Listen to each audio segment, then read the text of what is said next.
Salut, je suis Clara de la planète Terre et je menais une vie incroyablement ennuyeuse jusqu'à ce qu'un inconnu frappe à ma porte et change mon destin. Avant de poursuivre, n'oubliez pas de liker et de vous abonner. J'habitais avec mon père célibataire à la campagne. Je n'ai jamais connu ma mère. Puisqu'elle est partie quand j'étais encore bébé et malgré le fait que papa m'ait nourri et habillé, il était constamment trop occupé pour passer du temps avec moi ou pour faire des activités amusantes ensemble. À l'âge de 6 ans, j'ai supplié papa d'organiser une fête au bowling pour mon anniversaire, et il a accepté. Cependant, le jour de la fête, tout ce qu'il a fait a été de placer 8 quilles de bowling sur la piste, sans vraiment. Dans l'allée, c'était tellement gênant. Ah! Et ai-je mentionné que nous devions tous partager un seul ballon? Mais cette fête ennuyeuse n'était que la partie visible de l'iceberg. Non, le vrai problème, c'était que papa et moi n'avions vraiment rien en commun. J'adorais les champignons et il y était allergique. Donc nous ne pouvions jamais manger de soupe aux champignons. Par contre, il adorait les hot dogs et il les détestait avec une telle passion, si bien qu'il était furieux que nous ne puissions jamais en avoir pour le déjeuner. Nous ne pouvions même pas nous mettre d'accord sur les formes de pâtes, je veux dire, pourquoi quelqu'un aimerait-il les macaronis honey? Ils ressemblent à des limaces courtes et épaisses. Moi, je voulais des spaghettis. Et son idée d'une soirée du samedi amusante était de regarder les informations et de crier devant la télévision, alors que je voulais aller voir un match ou assister à un. Mon père disait toujours que j'étais comme un enfant hyperactif, ce qui, je pense, était mieux que d'être un véritable paresseux. Donc, ouais, quand je n'étais pas à l'école ou avec mes amis, je me retrouvais coincée, aussi ennuyée que d'habitude. Puis un jour, en classe de seconde, nous avons eu un visiteur étrange. Puis-je entrer? Je dois te parler de quelque chose. Urgent concernant ta fille Clara, papa, et j'ai ressenti de la méfiance mais j'ai décidé de l'écouter et là il nous a asséné. Des nouvelles incroyables, je n'étais apparemment pas la vraie fille de mon père, l'infirmière à l'hôpital, m'avait accidentellement échangé à la naissance avec le bébé de la reine royale. Très drôle, donc tu es là pour me dire que je suis en fait la princesse du Danemark. Histoire sympa, mec. Je n'ai pas vraiment la preuve ici. Oh mon Dieu, il avait raison, le mari de la reine n'était pas en vie, mais elle l'était. Et elle voulait me rencontrer. Elle souhaite également que son père vienne. Vous voyez, lorsque vous avez été échangés à la maternité, la véritable fille de votre père a été remise à la reine par erreur. Vous la connaissez probablement sous le nom de princesse Ida. Mais elle veut la rencontrer. Mon père biologique, c'est incroyable, je viens donc d'une famille royale en secret. Cela ne m'a pas trop surpris, car j'ai toujours eu le pressentiment que je n'avais aucun lien avec mon père idiot. Ce week-end-là, nous nous sommes rendus au palais et dès notre arrivée, je n'ai pas pu m'empêcher de remarquer à quel point tout était élégant. J'étais tellement absorbée par mon environnement que je n'ai pas remarqué la princesse Ida entrant en furie, suivie d'une femme qui la poursuivait. Votre Altesse, veuillez m'excuser pour cette intrusion. Tu dois te rendre à la réunion demain soir. Le prince Karl sera présent. Ta mère espérait que vous puissiez vous fiancer un jour, mais ce n'est pas du tout en train de se produire. Arrête de me poser des questions à ce sujet. Pas besoin de coller ton chewing-gum sur mon visage, Votre Altesse, c'est très impoli. Dis au prince Karl que je lui ai dit bonjour. Oh, sainte boule de fromage, c'était la princesse Ida, la véritable fille de mon père. J'ai découvert ça plus tard. Elle était célèbre pour sa négligence envers ses devoirs royaux et son comportement totalement irresponsable. Enfin, au moment du dîner, j'étais censée rencontrer ma mère et quand je l'ai vue, mon cœur s'est presque arrêté. Elle était si belle et élégante. Je suppose que l'on ne s'attendrait pas à moins d'une reine, mais néanmoins, ma chère fille, je n'arrive pas à croire que je te vois enfin après toutes ces années. Je n'arrivais pas à y croire non plus. Pendant le dîner, j'ai découvert que maman était la personne la plus douce du monde. Elle voulait tout savoir à mon sujet. Papa n'avait jamais montré ce genre d'intérêt pour ma vie auparavant. Elle a même insisté pour que je passe la nuit dans la maison d'invités. Alors que je m'endormais doucement, j'ai soudainement entendu des pleurs venant du couloir. J'ai avancé à pas de loup hors de ma chambre et j'ai trouvé Ida en train de sangloter sur les escaliers. Je déteste ma vie et je n'ai même pas 18 ans. Et ma mère veut me fiancer. Mais est-ce que je peux juste dire que j'ai déjà rencontré le prince Carotte et qu'il a les poils de nez les plus longs que j'ai jamais vus? Je suis désolée, mais ça, c'est rédhibitoire. Allez, ça ne peut pas être si terrible. Je suis sûre qu'il y a un moyen de le convaincre de tailler ses poils de nez. Ce n'est pas seulement une question de... Les poils de nez, j'en ai juste assez de toute cette pression liée au fait d'être une princesse royale. Tu n'as aucune idée de ce que c'est? Ça me semble même plutôt amusant. Ne crie pas sur moi, mec, c'est juste que j'ai la vie la plus ennuyeuse qui soit, et à ce moment-là, j'ai eu une idée géniale. Peut-être qu'Ida et moi pourrions échanger nos vies.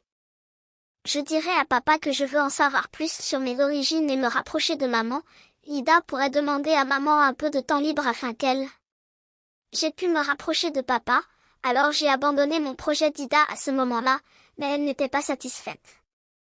Nous pourrions faire ça pendant un moment, mais que se passerait-il si tu convainquais maman de te céder le trône et l'héritage à ma place? De cette façon, nous serions tous les deux heureux, j'aurais moins de responsabilités et tu aurais une vie plus folle et excitante. Tu plaisantes? Je suis tellement partante. Le lendemain matin, Ida et moi avons réussi à convaincre nos parents de nous laisser échanger de maison pendant quelques mois, afin que chacune puisse se rapprocher de ses parents biologiques. Clin d'œil, clin d'œil. Maman était néanmoins enthousiaste à l'idée de m'enseigner la vie royale, mais c'était papa qui aurait des difficultés à adapter son emploi du temps pour qu'il puisse mieux connaître sa fille. J'ai emménagé bientôt au palais et tout était incroyable. J'adorais maman. J'aimais vivre comme une princesse et Ida m'a dit au téléphone qu'elle se sentait plus détendue. La seule chose était... J'avais du mal à m'adapter à la vie royale, me demandant pourquoi ma robe devait être si longue et si serrée. Je suppose qu'une des servantes a remarqué mon inconfort, car elle m'a dit que j'avais l'air d'avoir des crampes menstruelles. Le pire était la nourriture. En vivant avec papa, je pensais toujours avoir un palais sophistiqué, car son palais était celui d'un bébé. Mais c'était avant que le cuisinier ne me serve des escargots.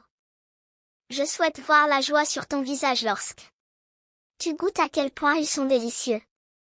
En effet délicieux, as-tu vu ce mur?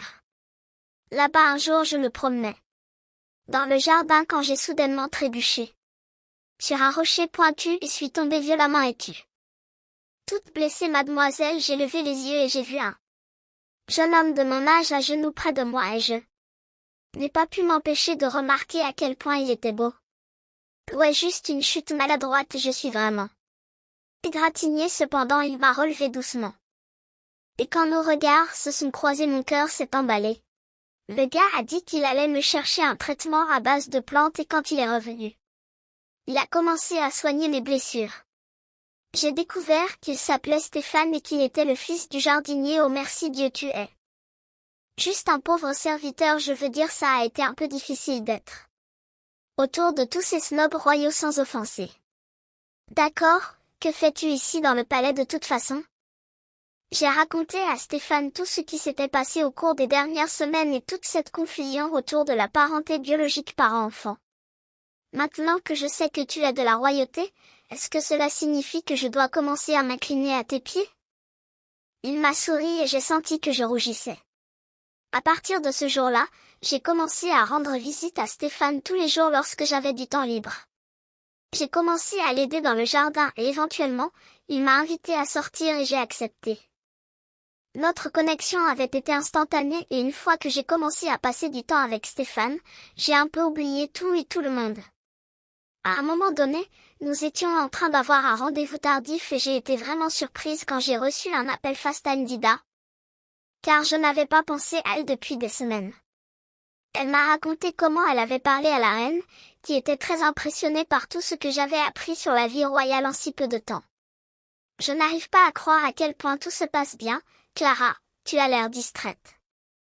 Oui, je suis en train de passer un très agréable rendez-vous avec mon petit ami. Tu as un petit ami maintenant?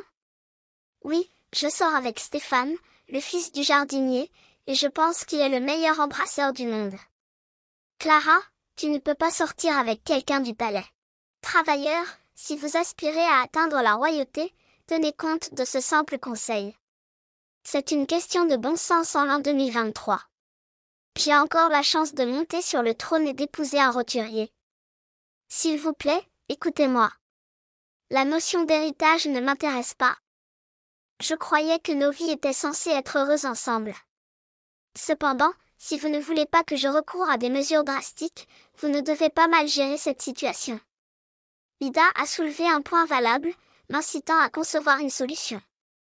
Plusieurs semaines plus tard, les choses ont dégénéré et ma mère a indiqué un dîner important avec des fonctionnaires. Elle a invité mon père, Ida, et moi. J'ai proposé à Stéphane de nous rejoindre et ma mère a accepté. Elle avait l'intention d'annoncer quelque chose à tout le monde. Comme vous le savez tous, Clara, ma fille biologique, m'a retrouvée ces derniers mois. Elle a appris le fonctionnement du palais royal. Après avoir consulté les autorités et notre conseil, nous avons décidé que Clara hériterait du trône à la place d'Ida. Quand Ida aura 18 ans la semaine prochaine, elle renoncera à son titre royal. À table, le silence tomba et je vis l'expression joyeuse d'Ida. Notre plan avait réussi. Même mon père a accepté, pensant que c'était mon chemin de vie souhaité. Les yeux rêveurs de Stéphane ont attiré mon attention et j'ai réalisé que je devais régler le problème. J'ai informé ma mère que Stéphane et moi étions ensemble. Cependant, son regard perplexe indiquait qu'elle ne comprenait pas la situation. Elle m'a rappelé mes fiançailles avec le prince Karl. Ce qui m'a pris par surprise. Elle a supposé que je ne demandais pas à épouser le fils de son jardinier. Stéphane et moi nous aimons, et je ne sacrifierai pas ça pour la royauté. La réaction de ma mère a été intense. Elle m'a rappelé les efforts qu'elle a déployés pour m'assurer l'héritage royal. Mes intentions étaient sincères, alléger le fardeau d'Ida et profiter au pays. Néanmoins, j'avais un motif plus personnel. J'ai raté ton éducation, et maintenant j'essaie de t'offrir mon affection. Même si ses intentions étaient bonnes, la vie royale qu'elle décrivait n'était pas ce que je désirais. J'ai décliné le trône et je suis partie. Ida a suivi, remettant en cause ma décision. Elle m'a qualifiée d'irrationnelle pour avoir abandonné la royauté à ce jour à un herbivore stupide. Se référant à Stéphane. Nous avons dissipé le malentendu sur les intérêts de Stéphane, et notre conversation a dégénéré en confusion. Ida a exprimé sa frustration, soulignant que ma décision avait de réelles conséquences. Elle m'a accusé de traiter la situation comme un jeu, alors que cela avait une immense signification pour elle. J'ai admis mon erreur et exprimé mon incapacité à sacrifier mon bonheur pour le trône. Le lendemain matin, j'ai retrouvé mon père, mais Ida et ma mère ont pris leur distance. Ma culpabilité a grandi, car j'ai réalisé que mes actions étaient égocentriques. Stéphane et moi avons continué à sortir ensemble, avant d'emménager ensemble après mon diplôme d'études secondaires. Un appel téléphonique inattendu a tout changé. J'ai appris qu'Ida était tombée gravement malade et était dans le coma. La monarchie était confrontée à l'incertitude et je me sentais responsable de la situation difficile, compte tenu de mon refus de prendre le trône. À l'hôpital, j'assistais aux tâches du palais, car maman restait au chevet d'Ida. J'ai reconsidéré mes choix et j'ai rompu avec Stéphane, en donnant la priorité aux besoins de ma famille. Plus tard, j'ai cherché du réconfort auprès de mon père et je me suis confiée à lui. Il m'a rassuré que mes interactions avec maman et Ida ont entraîné des changements à la fois positifs et négatifs. Il a reconnu ses lacunes passées et m'a fait rire. Quelques jours plus tard, j'ai reçu une nouvelle étonnante, Ida s'est réveillée de son coma. Je me suis précipitée à l'hôpital, et maman et Ida ont révélé leur réalisation de mon sacrifice pour la famille. Stéphane et moi nous sommes réunis. Et maman a admis son erreur. Avec l'aide de mon père, l'état d'Ida s'est amélioré. En fin de compte, tout a fonctionné et j'ai été soulagée de constater qu'Ida n'avait pas de ressentiment pour ma décision. Stéphane et moi nous sommes reconnectés. Et j'ai trouvé du réconfort et de la résolution dans la compréhension de ma famille.